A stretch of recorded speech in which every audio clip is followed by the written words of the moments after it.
नमस्कार, आदाब, सत श्री अकाल दोस्तों। स्वागत है आप सभी का मेरे चैनल पे। आज मैं लेके आई हूँ आप सभी के लिए एक न्यू वीडियो जिसमें हम बात करेंगे नागरिक और नागरिकता के बारे में, यानी कि सिटीजन एंड सिटीजनशिप के बारे में। तो पहले हम जान लेते हैं कि नागरिक शब्द का अर्थ क्या है।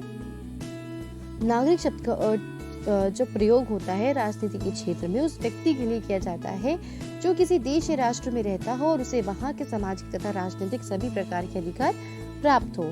यानी कि नागरिक शब्द का जो प्रयोग होता है राजनीति के क्षेत्र में किस व्यक्ति के लिए किया जाता है, उस व्यक्ति के लिए जो किसी देश में रहता हो और उस व्यक्ति को उस देश के जितने भी सामाजिक और राजनीतिक अधिकार हैं वो उस व्यक्ति को प्राप्त हो। ठीक है।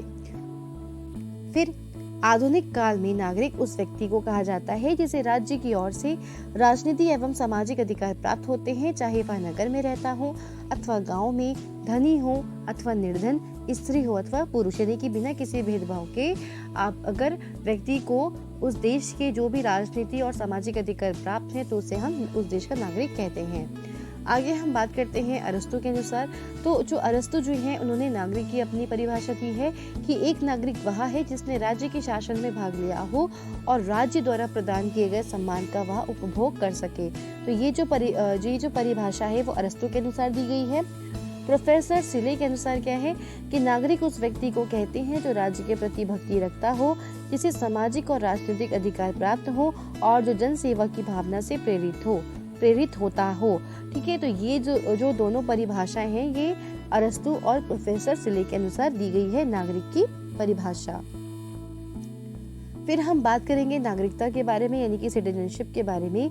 तो नागरिकता नागरिक की उस दशा को कहते हैं जिससे वह राज्य द्वारा प्रदान किए गए अधिकारों से पूरा लाभ उठाता है और राज्य के प्रति अपने कर्तव्यों का पालन करता है। यानी कि नागरिक को जो भी उसके अधिकार दिए गए हैं तो वो उन अधिकारों का प्रयोग करके लाभ उठा सके और जो उस व्यक्ति के राष्ट्र के प्रति जो भी कर्तव्य हैं वो अपने राष्ट्र के प्रति जो भी कर्तव्य हैं उसका पालन करता हो।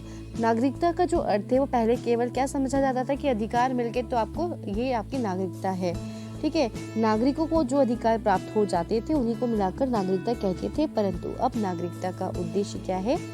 व्यक्ति और समाज के मध्य आदर्श संबंध स्थापित करना। ठीक है। यानी कि नागरिकता का उद्देश्य क्या है कि व्यक्ति और समाज के मध्य आदर्श संबंध स्थापित करना है। ओके। अब हम बात करेंगे लॉस्की के अनुसार, यानी कि जो लॉस्की है उन्होंने नागरिकता की परिभाषा क्या दी है कि अपनी प्रशिक्षित बुद्धि को जनहित के लिए प्रयोग करना ही नागरिकता है। संक्षेप में नागरिकता जीवन की वह दशा है जिसमें नागरिक किसी राज्य का सदस्य होने के नाते सभी प्रकार के अधिकारों के उपभोग की सुविधा ग्रहण करता हो और उनके बदले में उसे राज्य के प्रति कुछ कर्तव्यों का पालन करना पड़ता है। ओके। फिर आगे हम बात करते हैं कि विदेशी और नागरिक क्या होते हैं, यानी कि फॉरेनर और सिटीजन क्या होते हैं, उसके बारे में हम बात करेंगे। तो एक राज्य में देखो, राज्य जो ये बार वर्ड यूज हो रहा है ना, तो यहाँ पे ये राज्य का मतलब स्टेट से नहीं है, ये जो मतलब है ये राष्ट्र से है। ठीक है। तो कई बार हम राष्ट्र के लिए राज्य वर्ड भी यूज करते हैं। तो एक राज्य में दो प्रकार के व्यक्ति रहते हैं, यानी कि एक देश में क्या होता है, दो तरह के व्यक्ति रहते हैं जिनको हम नागरिक और अनागरिक अथवा विदेशी कहते हैं। ठीक है। यानी कि दो प्रकार के लोग रहते हैं राष्ट्र में, एक होते हैं नागरिक होते हैं उस देश के और एक होते हैं अनागरिक जिसे कि हम विदेशी भी कहते हैं। जिस राज्य में वे निवास करते हैं उसमें वे अपने जीवन तथा धन की सुरक्षा के अधिकारों की मांग कर सकते हैं। दोनों ही कानूनों का पालन करते हैं तथा कर अदा करते हैं, किंतु अधिकारों के कारण दोनों में बहुत अंतर है। यानी कि जो नागरिक होगा, उस देश का नागरिक होगा, उसको कुछ अलग अधिकार प्राप्त होंगे, जो विदेशी होगा उसको कुछ अलग अधिकार प्राप्त होंगे। फिर बात करते हैं कि नागरिकता के तत्व अथवा नागरिकता की आवश्यक शर्तें, कि नागरिकता प्राप्त करने के लिए आपके पास क्या क्या चीजें होनी चाहिए। तो उसकी कुछ शर्तें हैं। तो पहला ये है कि समाज की सदस्यता। नागरिकता का संबंध व्यक्ति के अधिकारों एवं कर्तव्यों से होता है। इन दोनों का प्रयोग समाज के अंतर्गत ही संभव है। यानी कि जो भी अधिकार, जो भी कर्तव्य हैं, तो इसका आप प्रयोग कहाँ कर सकते हो? किसी समाज के अंतर्गत ही कर सकते हो। समाज के बाहर कोई भी आपके अधिकार, ना तो आपके कोई अधिकार होते हैं, ना ही आपको किसी भी प्रकार के कर्तव्यों के पालन करने की आवश्यकता होती है। इसका कारण यह है कि मनुष्य के अधिकार समाज में रहने वाले दूसरे व्यक्तियों पर होते हैं, इसलिए व्यक्ति द्वारा अधिकारों का उपभोग और कर्तव्यों के पालन के लिए उसका किसी समाज का सदस्य होना अत्यंत आवश्यक है। अधिकारों के उपभोग के लिए समाज की स्वीकृति भी जरूरी होती है। जब तक व्यक्ति किसी नागरिक समाज का सदस्य नहीं होता, तब तक उसे नागरिक नहीं कहा जा सकता। नागरिक समाज के उन सदस्य को कहते हैं जो कुछ कर्तव्यों द्वारा उस समाज से बंधे रहते हैं, जो उसके प्रभुत्व को मानते हैं और उससे समान रूप से लाभ उठाते हैं। ठीक है, तो ये है, पहला है समाज की सदस्यता, फिर दूसरा है राज्य की सदस्यता। तो ये क्या है कि नागरिकता का द्वितीय तत्व राज्य की सदस्यता, अधिकारों के लिए समाज की स्वीकृति तथा उनकी सुरक्षा के लिए राज्य का संरक्षण परम आवश्यक होता है। यदि राज्य व्यक्ति के अधिकारों की रक्षा न करे तो दुर्बल व्यक्तियों के कोई अधिकार ही न रहे। इसी कारण नागरिकता की सार्थकता हेतु राज्य की सदस्यता नितांत आवश्यक है। अधिकारों की सुरक्षा के कारण ही मनुष्य राज्य की सार्वभौमिकता को स्वीकार करते हैं। फिर थर्ड है हमारा सामाजिक एवं राजनीतिक अधिकारों की प्राप्ति। तो राज्य की सीमा के अंतर्गत रहने वाले सभी व्यक्तियों को नागरिक नहीं कहा जा सकता है। वैज्ञानिक दृष्टि से हम नागरिक उन्हीं व्यक्ति को कह सकते हैं जो राज्य के द्वारा प्रदत्त सामाजिक एवं राजनीतिक दोनों ही प्रकार के अधिकारों का उपभोग करते हैं। राज्य में रहने वाले विदेशियों को केवल सामाजिक अधिकार ही मिले हुए होते हैं और उन्हें हम नागरिक नहीं कह सकते। अतः नागरिकता की सार्थकता के लिए एवं राजनीतिक अधिकारों की प्राप्ति व्यक्ति के लिए अनिवार्य है। फिर आता है हमारा राज्य के प्रति भक्ति के बारे में। तो राज्य के प्रति भक्ति रखना प्रत्येक नागरिक का परम कर्तव्य है और इसी भावना के कारण वह राज्य के प्रति अन्य कर्तव्य, राज्य की रक्षा करना, कर देना, शांति और सुव्यवस्था बनाए रखने में सहयोग देना, आवश्यकता के समय सेना में भर्ती होना आदि का पालन करता है। तो यहाँ पे ना कॉमा लगा देना, एक यहाँ पे और यहाँ पे। ठीक है, तो ये अलग अलग वर्ड है कि राज्य के प्रति भक्ति रखना प्रत्येक नागरिक का परम कर्तव्य है और इसी भावना के कारण वह राज्य के प्रति अन्य कर्तव्य, राज्य की रक्षा करना, कर देना, ये भी उसका एक राज्य के प्रति, अपने देश के प्रति उसका एक भक्ति है। ठीक है, यानी कि अपने देश के लिए कुछ करना, शांति और सुव्यवस्था बनाए रखना, ये भी उसका है, सहयोग देना उसमें, आवश्यकता के समय सेना में भर्ती होना, ये भी क्या है, राज्य के प्रति भक्ति है। ठीक है, अतः हम नागरिक उसी को कहेंगे जो समाज का सदस्य हो, जिसे राज्य की सदस्यता प्राप्त हो, जिसे सामाजिक एवं राजनीतिक अधिकार प्राप्त हो तथा जो राज्य के प्रति भक्ति रखता हो। यही नागरिकता के तत्व हैं और इन्हीं को नागरिकता की आवश्यक शर्तें कहा जा सकता है। कोई भी व्यक्ति किसी भी देश में तभी विदेशी कहा जा सकता है जब वह कुछ समय के लिए किसी कार्यवश अपना देश छोड़कर और अस्थायी रूप से वहां रहने लगा हो। उस समय जिस देश में वह रहता है उस देश की सरकार उसे किसी प्रकार का राजनीतिक अधिकार प्रदान नहीं करती। ऐसे व्यक्ति व्यापार करने, भ्रमण आदि के लिए जाते हैं तथा जितने समय तक अपना देश छोड़कर बाहर रहते हैं उतने समय तक वे उस राज्य में विदेशी कहलाते हैं। ऐसे व्यक्तियों को सामाजिक अधिकार तो प्राप्त होते हैं किंतु उन्हें किसी प्रकार के राजनीतिक अधिकार प्राप्त नहीं होते। फिर विदेशियों के भेद, काइंड्स ऑफ एलियंस। देखिए, जो फॉरेनर्स होते हैं हम एलियंस भी कहते हैं। ठीक है, तो पहले होते हैं हमारे निवासी विदेशी। वे विदेशी जो किसी अन्य देश में अपना मूल देश छोड़कर स्थायी रूप से बस गए हैं और नागरिकता की प्राप्ति की शर्तों को पूरा करने के उपरांत जिन्हें नागरिकता प्राप्त हो गई है। तो देखिए, विदेशी जो होते हैं हमारे अलग अलग प्रकार के होते हैं। एक होते हैं निवासी विदेशी, यानी कि जैसे मान लीजिए कि यहाँ से, भारत से लोग अमेरिका गए और वहाँ पे स्थायी रूप से रहने लग गए, यानी कि परमानेंटली वो वहीं के हो गए हैं। तो अब उनको क्या करना पड़ेगा, मतलब कि जो वहाँ के जो भी रूल्स एंड रेगुलेशंस जो भी होता है नागरिकता की प्राप्ति के लिए, तो अगर वो सारे रूल्स एंड रेगुलेशंस को फॉलो करके उन्हें वहाँ की नागरिकता मिल जाती है तो उसे निवासी विदेशी कहते हैं। आप कह सकते हैं कि भारत में जैसे बहुत से लोग आते हैं अपना देश छोड़ करके और वो यहाँ पे स्थायी रूप से बस जाते हैं और अगर उन्हें यहाँ की नागरिकता चाहिए तो जैसे वो यहाँ के जितने भी रूल्स हैं उसको फॉलो करते हैं और उन्हें नागरिकता मिल जाती है, तो ऐसे लोगों को हम निवासी विदेशी कहते हैं। यानी कि जो किसी अपने देश को छोड़कर किसी अन्य देश में परमानेंटली रहने लगते हैं, हमेशा के लिए रहते हैं और उन्हें वहाँ की नागरिकता भी प्राप्त हो जाती है, तो ऐसे लोगों को हम निवासी विदेशी कहते हैं, यानी कि रेजिडेंट एलियन। फिर सेकेंड होते हैं हमारे विदेशी पर्यटक, यानी कि फॉरेन ट्रैवलर्स। वे लोग कहलाते हैं जो किसी विशिष्ट कार्यवर्ष अपना किसी कार्यवश है ये, सॉरी यहाँ पे ना किसी कार्यवश, ओके, यहाँ पे आप करेक्शन कर दीजिएगा, हिंदी में कहीं कहीं ना मुझसे मिस्टेक ही हो जाती है टाइपिंग में।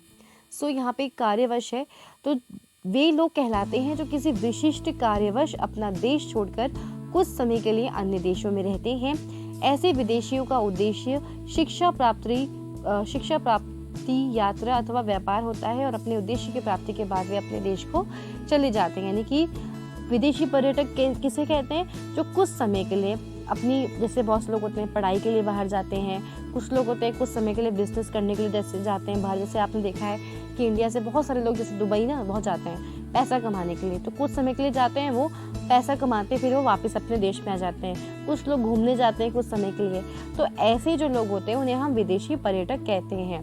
ठीक है, तो आप समझ गए हैं कि निवासी विदेशी कौन होते हैं। निवासी विदेशी उन्हें कहते हैं जो अपना देश छोड़कर किसी अन्य देश में जाकर हमेशा के लिए रहते हैं और उन्हें वहाँ की नागरिकता प्राप्त हो जाती है, उन लोगों को निवासी विदेशी कहते हैं।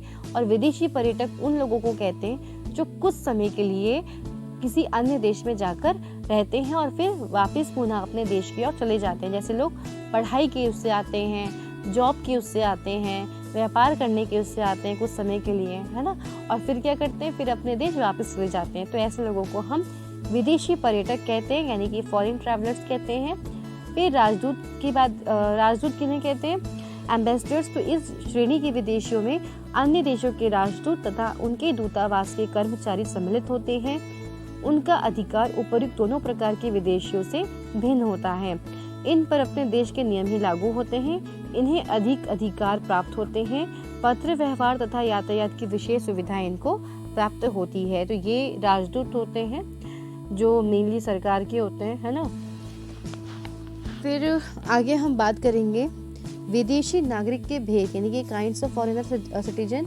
विदेशी नागरिकों का भी दो प्रकार से वर्गीकरण किया जाता है।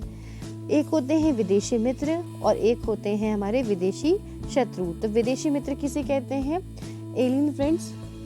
विदेशी मित्र हम उस देश के नागरिक को कहते हैं जो हमारे देश के मित्र हैं, यानी कि जो भी जैसे भारत देश के जो भी मित्र हैं अन्य देश, तो उन देशों को हम क्या कहेंगे, हमारे विदेशी मित्र कहेंगे। और अगर हम बात करते हैं विदेशी शत्रु की, यानी कि एलियन एनिमीज, विदेशी शत्रु ऐसे व्यक्ति कहलाते हैं जिनके देश का हमारे देश के साथ युद्ध चल रहा हो। युद्ध प्रारंभ होते ही ऐसे व्यक्तियों को तुरंत ही बंदी बना लिया जाता है, जिससे वह हमारे देश को किसी प्रकार की हानि ना पहुंचा सके और अपने देश की सहायता ना कर सके। मतलब ये है कि विदेशी शत्रु किसे कहेंगे, जो हमारे देश के शत्रु हैं, जिनसे हमारा मनमुटाव मतलब हमेशा रहता है, युद्ध चलता है। जैसे पाकिस्तान आप कह सकते हैं कि पाकिस्तान से हमारे जो संबंध कभी भी इतने अच्छे नहीं रहे हैं, और चाइना के तो बहुत से देशों के साथ संबंध अच्छे हैं ही नहीं। ठीक है, तो वो क्या कहलाएगा, विदेशी शत्रु।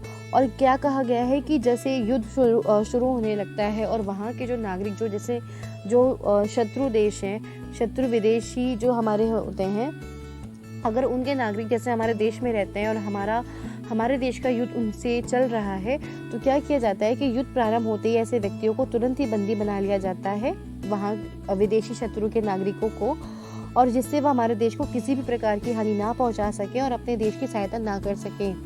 साधारण परिस्थितियों में विदेशियों के प्रति देशवासी को मर्यादा और सम्मान का व्यवहार करना चाहिए। यानी कि ऐसा नहीं होना चाहिए कि अगर आप लोग देख रहे हो कि भाई वो जिस देश से ये नागरिक बिलोंग करते हैं हमारे देश में, मतलब कि जो हमारे दुश्मन वाले देश हैं, ठीक है, जो शत्रु हैं देश, और अगर उस देश के नागरिक हमारे देश में रहते हैं और कुछ ऐसा हो जाता है कि भाई युद्ध की स्थिति आ जाती है, तो ऐसा नहीं है कि हमें उन नागरिकों के साथ मिसबिहेव करना है कि तुम यहाँ से चले जाओ, तुम हमारे शत्रु हो या कुछ भी है, तो ऐसा नहीं होना चाहिए। बल्कि हमें क्या करना चाहिए कि उनके साथ सम्मान का व्यवहार करना चाहिए, गलत तरह का दुर्व्यवहार नहीं करना चाहिए।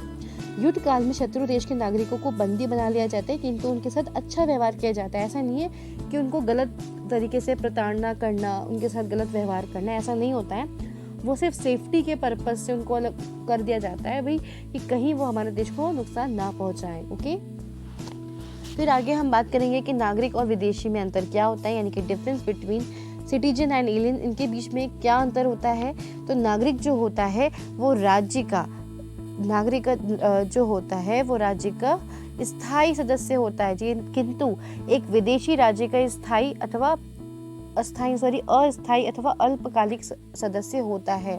ठीक है,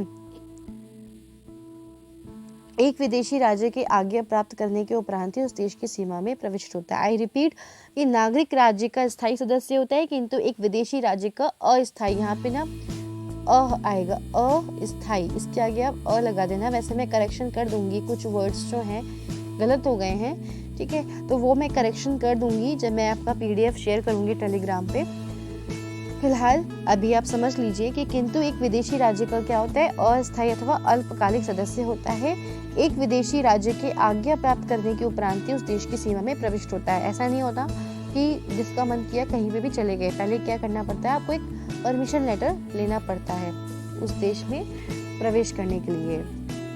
फिर है कि एक नागरिक को सामाजिक एवं राजनीतिक दोनों प्रकार के अधिकार प्राप्त हो, यानी कि जो नागरिक होता है उसे सामाजिक अधिकार भी प्राप्त होंगे और उसे राजनीतिक अधिकार भी प्राप्त होते हैं। लेकिन जो विदेशी होता है उसे केवल सामाजिक अधिकार ही प्राप्त होते हैं। एक नागरिक राज्य के प्रति निर्धारित कर्तव्यों का पालन करता है और राज्य के प्रति भक्ति रखता है, लेकिन जो विदेशी होता है वो राज्य के प्रति भक्ति नहीं रखता।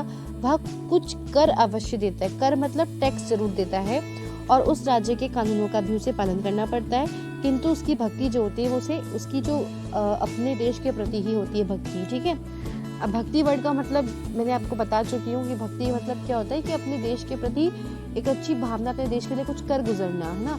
तो भाई जो यहाँ देश के नागरिक होंगे तो वो अपने देश का कर्तव्यों का पालन भी करते हैं, यहाँ के सारे नियम को फॉलो करते हैं, और जैसा कि मैंने अभी आपको पीछे बताया था कि आवश्यकता पड़ने पर सेना में भर्ती होना ये भी करते हैं। बट जो विदेशी होंगे उन्हें सारे अधिकार प्राप्त भी नहीं होते, उन्हें केवल सामाजिक अधिकार प्राप्त होते हैं। वो टैक्स जरूर देते हैं और यहाँ के जो कानून होते हैं उसका भी उनको पालन करना पड़ता है, लेकिन जो राज्य के प्रति भक्ति है वो उनकी अपने देश के प्रति होते हैं, जिस देश के वो नागरिक होते हैं। नागरिक को अपनी अचल संपत्ति के क्रय विक्रय करने का अधिकार प्राप्त रहता है, किंतु विदेशी इस अधिकार से वंचित रहते हैं। यानी कि जो भी प्रॉपर्टी सेलिंग का जो होता है काम, ठीक है, जो प्रॉपर्टी सेल करने का वो नागरिक कर सकते हैं लेकिन विदेशी नहीं कर सकते हैं। फिर इसका आता है कि राज्य जो होते हैं अपने नागरिकों को सेना में भर्ती होने के लिए विवश कर सकते हैं, यानी कि जो एक राष्ट्र है तो वो अपने देश के नागरिकों को फोर्स कर सकता है आर्मी में भर्ती होने के लिए, सेना में भर्ती होने के लिए आवश्यकता पड़ने पर, लेकिन वो विदेशियों को नहीं कर सकता विवश। फिर है नागरिक राज्य द्वारा प्रदान मौलिक अधिकारों के उपभोग करने का अधिकारी होता है, परंतु विदेशी इन अधिकारों का उपयोग नहीं कर सकता।